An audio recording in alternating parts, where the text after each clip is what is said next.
Mhm. Okay, Masha, please. Let's have your South American countries. Peru. Peru. Okay, nice. I like it.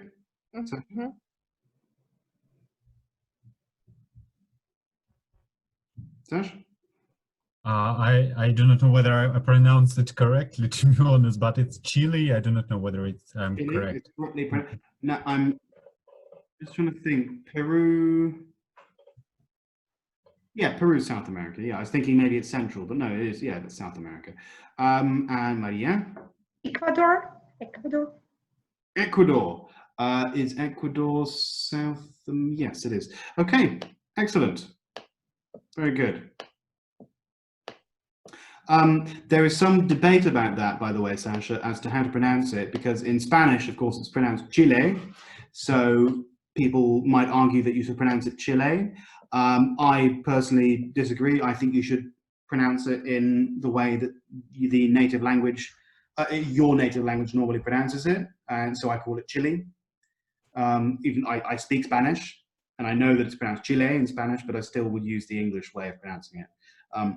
So that's, speaking of weird word categories, those two types of describing things is called an endonym or an exonym.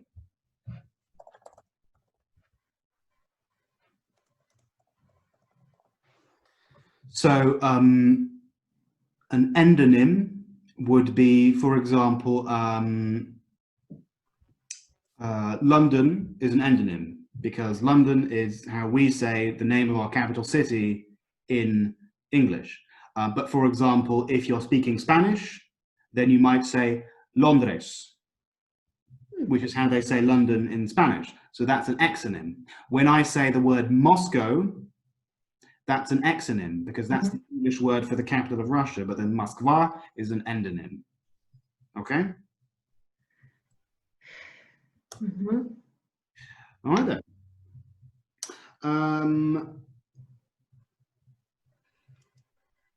What do we got next? Things we can see in a car. I'm sorry. May I ask you? What about names? Can names also be endonyms, exonyms? That's more difficult because, so the short answer with names in principle, as in my understanding, I'd say no, because there's not one correct way. There's no, who's to say if Maria or Mary is, is the original? Do you know what I mean?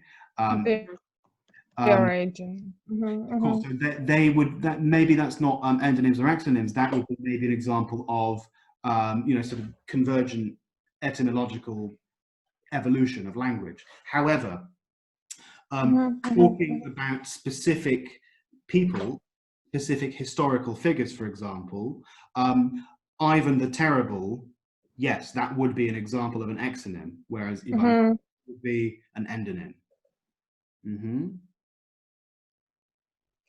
Catherine the Great would be, Yeah, okay. Any Tsar or emperor. Okay, good question. Good question.